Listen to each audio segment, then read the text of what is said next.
Seja bem-vindo ao canal Analisando a Fé pela Razão. Estou trazendo hoje um vídeo com uma temática chamada A Bíblia e o Álcool. Esse tema, a relação de bebida alcoólica e cristianismo, a Bíblia, ele é algo que merece uma atenção, mesmo porque é um assunto que chama a atenção de muitas pessoas, né? Principalmente quando as pessoas se convertem e a denominação que ela vai pregar muito acerca do pecado, que pode, que não pode, que agrada a Deus, que não agrada a Deus. As pessoas se perguntam, afinal de contas, consumir álcool é pecado ou não, né? Enfim, principalmente para os evangélicos e protestantes que seguem a dita chamada sola escritura, eu vou estar só me baseando hoje na Bíblia, certo? Muitas coisas chamam a atenção porque a Bíblia ela aborda o tema sobre álcool. Só que existe a parte que a Bíblia não condena, tá?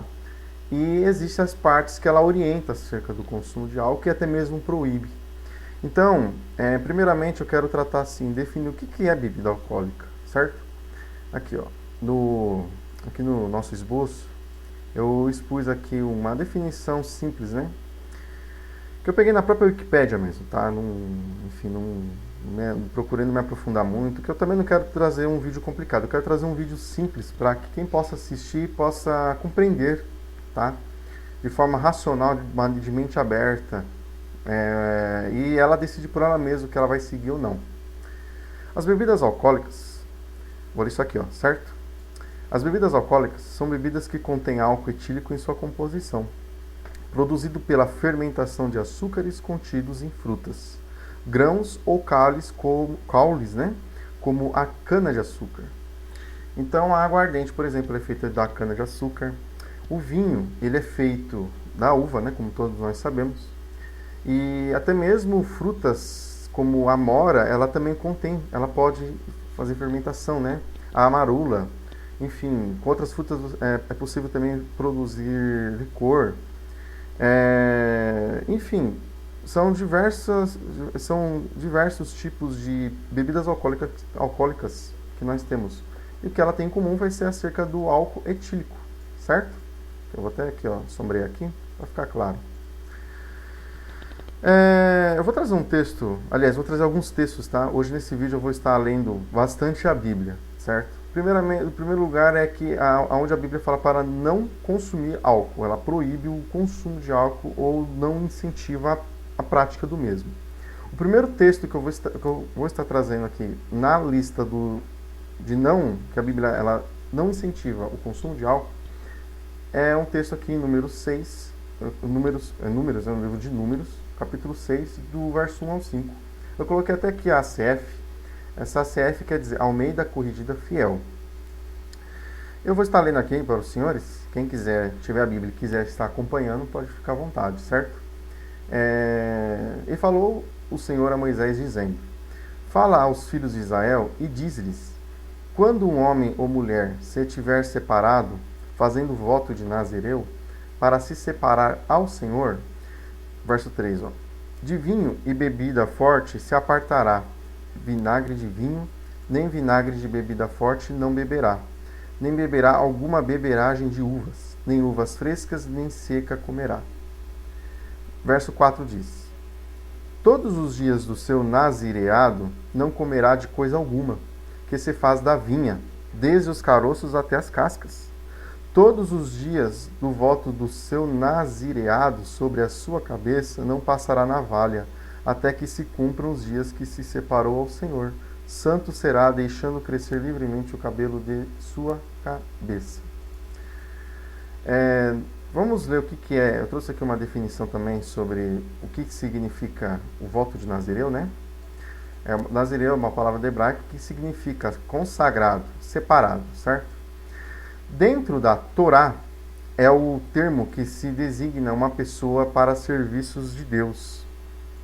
Segundo a Bíblia, a marca mais comum da separação desta pessoa, que podia ser um homem ou uma mulher, era o uso do cabelo não cortado e a abstinência do consumo de vinho ou de qualquer outro alimento feito de uva. O que acontece? Essa é a primeira menção que eu encontrei acerca da proibição do consumo de álcool, certo? E, por exemplo, você pode chegar na igreja e o seu pastor, ele falar, pastor ou padre, enfim, mas a igreja católica eu não vou estar citando porque a igreja católica não condena o consumo de álcool propriamente, né? Que, no caso, muitos evangélicos e protestantes são radicais acerca dessa questão, que é terminantemente proibido colocar qualquer consumo de álcool. E se eu pegar aqui essa passagem de número 6 e utilizar somente aqui esse verso 3, vou até ler ele novamente e vocês podem estar compreendendo. De vinho e de bebida forte se apartará. Vinagre de vinho, nem vinagre de bebida forte não beberá. Nem bebida alguma nem beberá alguma beberagem de uvas, nem uvas frescas e nem secas comerá. Ou seja, eu posso pegar esse versículo e falar, olha, você não pode consumir álcool, certo? Só que assim, o que nós temos que compreender? Aqui na própria definição cita a Torá, certo? A Torá, ela é um conjunto de escritos sagrados judaicos, tá? A palavra Torá na Bíblia, para o cristão, ela é entendida como lei. Para os judeus, ela é até mais além do que isso, tá? A lei, ela não é algo ruim, pelo contrário. A Torá, ela é traduzida como instrução, certo? Só que essa instrução, ela não é algo universal. Ela foi instituída para um povo, ou seja, para o povo hebreu. E alguns preceitos da Torá, ou da lei, como os senhores quiserem entender, eles estão de duração perpétua, entre todas as gerações. Só que aqui no caso dessa passagem, se a gente ler aqui o verso 1, aqui o texto diz, o Senhor, ou seja, Deus, diz a Moisés, fala aos filhos de Israel e diz-lhes, quando um homem estiver separado, fazendo voto de Nazireu, para se separar ao Senhor. Ou seja, então esse verso 3 de número 6, ele não pode ser usado para mim, para você, para o seu filho, para o seu cunhado. Ele é apenas um relato histórico dentro da sua Bíblia, certo? E ninguém faz foto de Nazireu. Isso daí não é uma coisa que é utilizada no cristianismo, entendeu? Ou seja, o Nazireu é a pessoa que ela ser consagrada, separado, tá? Para prestar serviços a Deus. Certo? E no cristianismo isso propriamente não existe, não há necessidade. Entendeu? Então, aqui essa passagem número 6, se teu pastor utilizar, ele está utilizando fora do contexto, certo? Porque o livro de Números ele não é um livro universal, ele é um livro que ele foi escrito para os hebreus. Ele relata as instruções para o povo hebreu, tá? E eu, por exemplo, sou brasileiro, eu não faço parte do povo hebreu. Mesmo que eu fosse cristão, né? E a mesma coisa se você é cristão, se você vai numa determinada denominação, se você é brasileiro, se você é argentino, uruguaio, japonês, chinês, o livro de Números, você tem que interpretar o livro de Números propriamente como um relato histórico da instrução que Deus ele destinou para o povo separado, no caso o povo hebreu, no período lá que eles estavam no deserto, certo? Enfim. Vou aqui agora passar para Provérbios, capítulo 20, verso 1. Aqui a análise, coloquei também na ACF. Esse ACF, lembrando, tá? Esse ACF quer dizer Almeida Corrigida Fiel. O verso 1 diz assim, tá? É só um verso só. O vinho é escarnecedor, a bebida forte alvoroçadora, e todo aquele que neles errar nunca será sábio. Eu coloquei também, eu repeti a passagem aqui, ó, na NVI, que quer dizer Nova Versão Internacional, que é uma versão muito utilizada pelos evangélicos. Alguns protestantes gostam muito dessa versão. Eu mesmo, no tempo que eu era cristão, gostava muito de utilizar essa versão. E, enfim, e aqui vai o texto da NVI diz o seguinte: o vinho é zombador e a bebida fermentada provoca brigas. Não é sábio deixar-se dominar por eles, né? Ou seja, aqui o texto, em Provérbios capítulo 20, ele não condena propriamente o consumo de álcool. Ele orienta que Salomão, tá? Se foi Salomão que escreveu esse capítulo 20 de Provérbios, ele destina que o controle desse consumo, certo? O controle. Ou seja, nós sabemos que a bebida, ela tira o juiz, ela dá um descontrole psicológico, Tá? Então esse texto de Provérbios 20, ele não condena, ele propriamente orienta o controle, né? Ou seja, não se deixa dominar pelo consumo de álcool, certo? Provérbios 23, eu trouxe aqui mais uma passagem também, ó, no mesmo livro de Provérbios. Provérbios capítulo 23, do verso 20 ao 21. Aqui eu até deixei de anotar aqui no nosso esboço, mas aqui eu acho que vai dar para os senhores estarem lendo. Eu vou ler aqui, ó. Não estejas entre os beberrões de vinho, nem entre os comilões de carne, porque o beberrão e o comilão acabarão na pobreza, e a sonolência os faz vestir-se de trapos. Essa passagem, baseada no verso anterior que lemos, de Provérbios 20, verso 1, ela se refere o descontrole, mais uma vez, ao descontrole do consumo de vinho. Aqui o texto até utiliza aqui a palavra beberrões, né? Ou seja, beberrões são pessoas que bebem além da conta, têm um consumo excedente e que afeta, inclusive, a vida financeira, né? Esse livro de Provérbios, dentro da Bíblia, eu, como uma pessoa cética, eu admiro muito o livro de Provérbios. Eu considero assim como um dos melhores livros da Bíblia, porque ele tem muitas orientações bacanas que podem ser utilizadas nos dias de hoje, independentemente da pessoa ser uma cristã ou não. Ele tem muitos conselhos de sabedoria. E um desse aqui, como eu acabei de ler, ele é um excelente exemplo. Que o descontrole do consumo de álcool, ele acaba acarretando até um descontrole financeiro da vida da pessoa. E, aliás, se a gente observar as pessoas, alguns andarilhos, moradores de rua, eles têm esse problema. Muitas pessoas tinham um bom emprego, tinham uma vida estável, e devido ao descontrole do vício, do consumo de álcool, a pessoa acaba se decaindo, ficando numa situação extremamente degradada, né?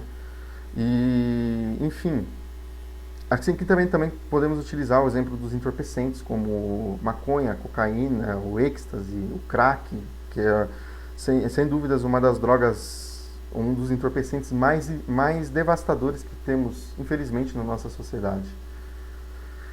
Vou aqui prosseguir para não me alongar no vídeo. Isaías capítulo 5, verso 11. O texto diz o seguinte: Ai dos que se levantam pela manhã e seguem a bebedice, e continuam até a noite, até que o vinho os esquente. Essa passagem aqui me faz lembrar das pessoas que se utilizam muito do álcool. Aqui, ó, para quem estiver perdido aqui no vídeo, Isaías 5. E me lembra aquelas pessoas que trocam a companhia familiar pelo consumo de vinho. Não somente vinho, tá? Bebida alcoólica em geral.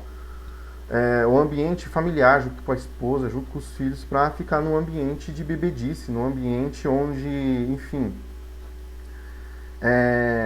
a pessoa ela deixa de dar uma atenção para a família, tá? Esse texto de Isaías 5:11, eu entendo ele dessa forma, tá? Que ai, ou seja, essa expressão ai é uma expressão de alerta, ou seja, uma expressão que, coitada daquela pessoa, certo? E, enfim, uma coisa que até hoje, nos dias de hoje, a gente vê muito na sociedade isso. Pessoas que trocam a companhia familiar para o consumo, ficar sustentando, mantendo o vício dela. Então é uma coisa que a Bíblia também alerta acerca disso. Uma coisa muito boa, uma passagem bacana. Agora vamos para o Novo Testamento, Evangelho de Lucas, capítulo 1, do 13 ao 15. Eu vou estar lendo aqui e vou já fazer a explicação dessa passagem. Mas o anjo lhe disse: Zacarias, não temas, porque a tua oração foi ouvida, e Isabel, tua mulher, dará à luz a um filho, e lhes porás o nome de João. E terás prazer e alegria, e muitos se alegrarão no seu nascimento. Porque será grande diante do Senhor, e não beberá vinho, nem bebida forte, e será cheio do Espírito Santo, já desde o ventre de sua mãe. Ou seja, essa passagem que eu selecionei que é o seguinte: o Zacarias, tá? Ele era marido de Isabel, que era prima de Maria, que, segundo a Bíblia, é a mãe de Jesus, o Salvador e tal. Enfim, a história todo mundo conhece. Então aqui esse texto, do verso 13 ao 15, ele apresenta um diálogo de um anjo que apareceu a Zacarias, tá? Zacarias, ele exercia um sacerdócio, tá? E eles já eram de idade, né, avançado em idade. E ali o anjo fala acerca do nascimento daquele que prepararia o caminho do Messias, no caso João Batista. E o anjo aborda a ele o que, no caso João Batista, alguns preceitos que João Batista ele praticaria. Ou seja, ele seria grande diante do Senhor, não beberia vinho nem bebida forte, e seria cheio do Espírito Santo desde o ventre da sua mãe. Então o que chama a atenção é o seguinte, tá? Que no caso de João Batista, ele não consumiria bebida, não consumiria vinho nem bebida forte. Só que aqui essa passagem fala de João Batista. Mais uma vez, eu não posso, assim como eu dei o exemplo lá de Números do Antigo Testamento, não posso utilizar essa passagem. Essa passagem não é uma passagem universal, certo? Não é uma passagem para mim e para você. É um relato histórico apontando que o caso João Batista, aquele que prepararia o caminho de Cristo, né, segundo a Bíblia, ele não faria consumo de vinho e nem de bebida forte, certo? Então, ou seja, mais uma passagem que se encaixa dentro do contexto de a não consumo de álcool. E aqui para finalizar, Romanos 13, verso 13, que diz o seguinte, aqui no caso Paulo, tá? Novo Testamento, apóstolo Paulo.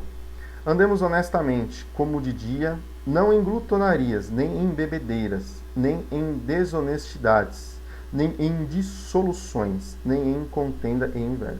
Ou seja, mais uma passagem aqui que fala contra a bebedeira.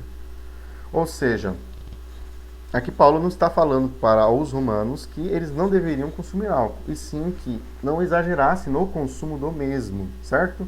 Então, ou seja, mais uma vez, não é uma passagem propriamente universal, uma passagem de Paulo, apóstolo Paulo, ele escreve para os cristãos em Roma, isso no primeiro século.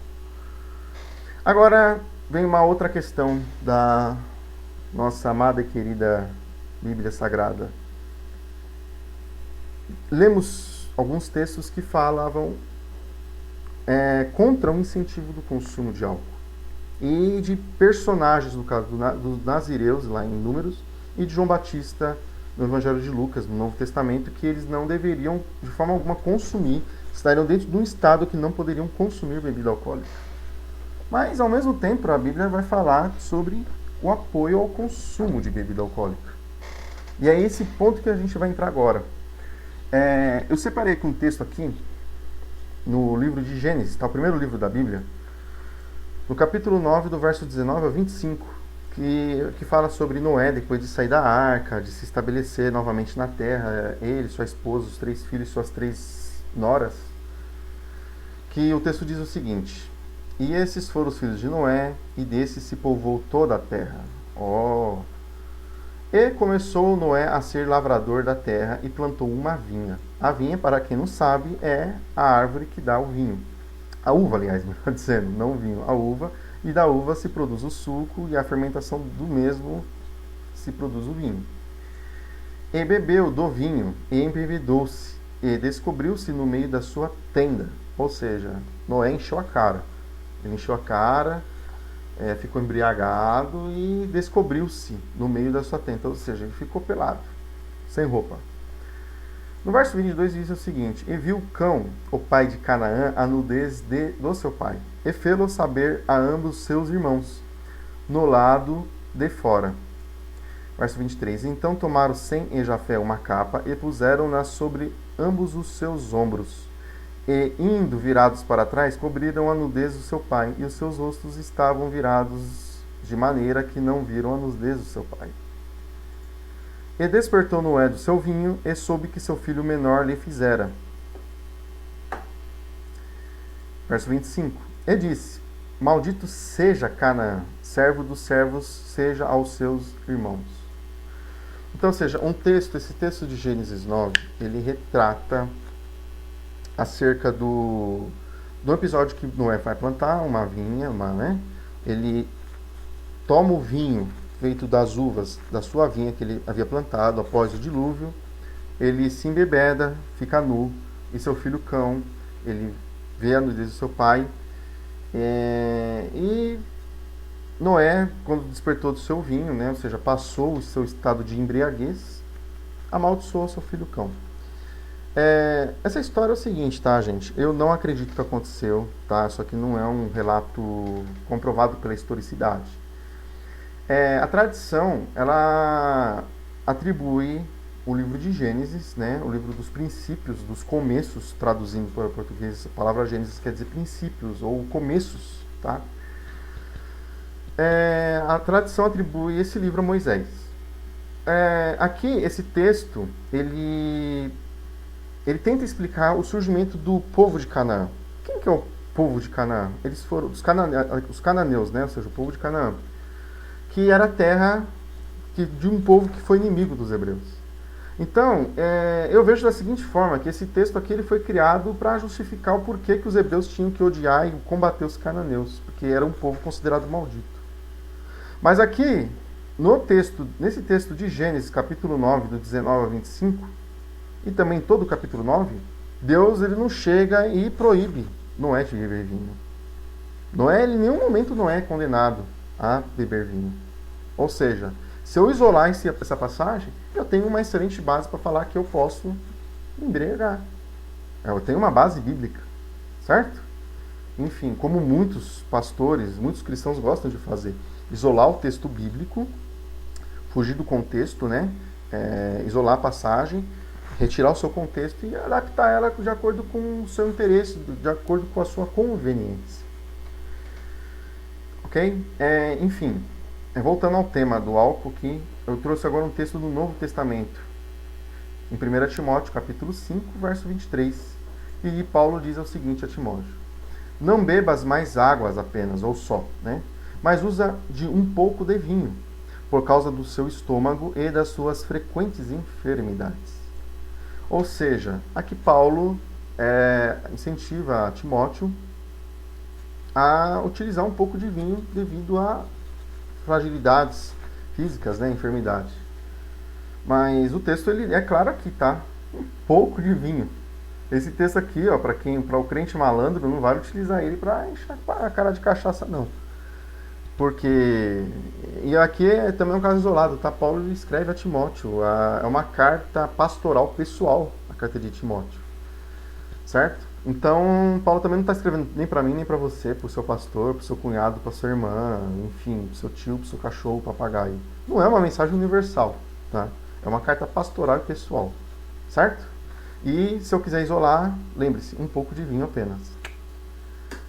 E para finalizar, João capítulo 2, sim, acerca do primeiro milagre, considerado, né, o que viria a ser o primeiro milagre de Cristo, que é a transformação da água para o vinho. Esse aqui é um capítulo à parte, porque é o seguinte, alguns pregadores, tem um pregador muito conhecido aí, famoso, tem uma grande igreja, que ele diz que ele não vê utilidade nesse milagre de Jesus, certo? E realmente, para o crente em si, esse milagre ele não tem utilidade alguma. Mas ele teve utilidade para os que estavam nessa festa das bodas, né? Uma festa de casamento em Caná da Galileia. Eu vou fazer a leitura do texto. E esse aqui é um capítulo à parte, tá? Para algumas coisas que chamam a atenção está expondo através desse texto aqui do Evangelho de João, capítulo 2. O texto diz o seguinte: no terceiro dia, houve um casamento em Caná da Galileia. A mãe de Jesus estava ali. Jesus e seus discípulos também haviam sido convidados para o casamento. Tendo acabado o vinho, a mãe de Jesus lhe disse: eles não têm mais vinho. Respondeu Jesus: que temos nós em comum, mulher? A minha hora ainda não chegou. Para aqui, só para a gente entender o contexto. O casamento em Caná da Galileia. A mãe de Jesus estava presente lá. Jesus e seus discípulos também haviam sido convidados para o casamento. Tendo acabado o vinho, a mãe de Jesus lhe disse: eles não têm mais vinho. E aí Jesus ele responde de forma grosseira a Maria, né, sua mãe: a minha hora não chegou. Essa hora aqui ela vai ser justificada pelos cristãos como o start, né, o pontapé inicial do seu ministério, certo? Porque a tradição atribui que Jesus ele viveu aqui na Terra um período de 33 anos. Só que o seu ministério, tá? O seu ministério ele foi batizado ali em torno dos 30 anos e quando ele tinha 33 anos ele morreu na cruz. Então, ou seja, todos os evangelhos, o foco principal do evangelho é no ministério de Cristo, certo? O ministério de Jesus, esse personagem, o principal personagem cristão. Então a minha hora não chegou, muitos vão acreditar que seria do fato do seu start ministerial. Sua mãe disse aos serviçais, façam tudo que eles lhe mandar. Ou seja, aqui apresenta Maria sendo insistente, né? Não, aqui meu filho, aqui Jesus, aqui o cara tem a solução, certo? Vocês não precisam se desesperar porque o vinho acabou. Aí, aqui a partir do verso 6, diz assim, ali perto havia 6 potes de pedra, do tipo usado pelos judeus para as purificações cerimoniais. Em cada pote cabiam entre 80 e 120 litros. Tá? Aqui acerca da quantidade de água em vinho que Jesus transformou, isso daí vai variar muito de versões bíblicas, tá? Mas eu vou especular aí que foram no mínimo aí, de 300 a 400 litros, tá? Daí para cima. Aí vai ser de acordo, não se dá para saber o número certo. Aí vai depender da versão da sua Bíblia. Enfim, ou seja, de 300 a 400 no mínimo, é muita coisa, certo? Muita coisa, foi muita bebedice. Aliás, muita bebida que foi transformada em água e vinho. Disse Jesus aos serviçais, encham os potes com água, e os encheram até a borda. E então lhe disse, agora leve um pouco ao encarregado da festa. E eles assim fizeram. E o encarregado da festa provou a água que fora transformada em vinho, sem saber de onde este viera, embora o soubessem os serviçais que haviam tirado a água, e então chamou o noivo. Verso 10 diz o seguinte, e disse, todos servem primeiro o melhor vinho, e depois que os convidados já beberam bastante, o vinho inferior é servido, mas você guardou o melhor até agora. Aí verso 11 aqui conclui, né, a passagem. Esse sinal miraculoso em Caná da Galiléia foi o primeiro que Jesus realizou. Revelou assim a sua glória e os seus discípulos creram nele. Então, ou seja, naquele período, tá, no contexto dessa passagem, numa festa de casamento, para a questão de custos, tá, para a viabilidade, falando de viabilidade econômica, certo? Era comum por exemplo, vamos supor que hoje você vai fazer uma festa, certo? E aí você vai 1000 litros de vinho na sua festa. O que eles faziam? Metade vai ser um vinho bom, ou seja, então você começa a oferecer o vinho de boa qualidade. Depois que o pessoal da sua festa já estava meio alto, você oferecia um vinho de qualidade inferior, ou seja, um vinho mais barato, para os seus convidados. Por quê? Porque quando o pessoal já estava meio alto, eles provavelmente não perceberiam a qualidade superior ou inferior dos vinhos que você vai estar oferecendo na sua festa. E isso era um costume, de acordo com essa passagem, o encarregado da festa, ele aborda o noivo, né, e fala, olha, poxa, o melhor vinho, a gente pensou como costume você tinha oferecido o melhor vinho, e agora você iria oferecer o inferior, mas não, você fez o contrário. O vinho que você ofereceu foi bom, acabou, e agora o vinho que você vai estar servindo, ele é superior ao vinho entregue agora para esses convidados que naquela ocasião da festa já estavam meio altos. Então, ou seja, Jesus, nesse texto, eu concordo quando o crente fala assim, Jesus ele não bebeu, ele não fez consumo de álcool, não propriamente... não apresenta Jesus bebendo nessa passagem, só que ele faz a transformação. Então, ou seja, ele aprova o consumo de álcool, certo? Ele não vai ser contra propriamente. Se ele fosse contra, não teria lógica numa festa onde você já tinha pessoas ali bêbadas, já tinham pessoas que já tinham provado álcool, vinho, beber mais para, enfim. Por isso que alguns vão falar que esse milagre de Jesus ele não tem serventia nenhuma para os dias de hoje. E o que é pior, certo? Ninguém até hoje fez, eu nunca conheci uma pessoa que faz esse tipo de milagre, certo?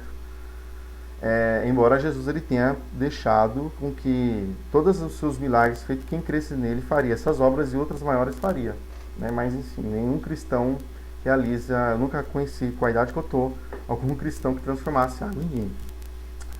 Pois bem, meus queridos, para a gente finalizar o vídeo, eu quero abordar para vocês o seguinte: beber álcool, vinho, cachaça, vodka, conhaque, cerveja é pecado? Aí vai depender da sua consciência, entendeu? Aí vai depender da passagem bíblica que você vai escolher aqui dentro.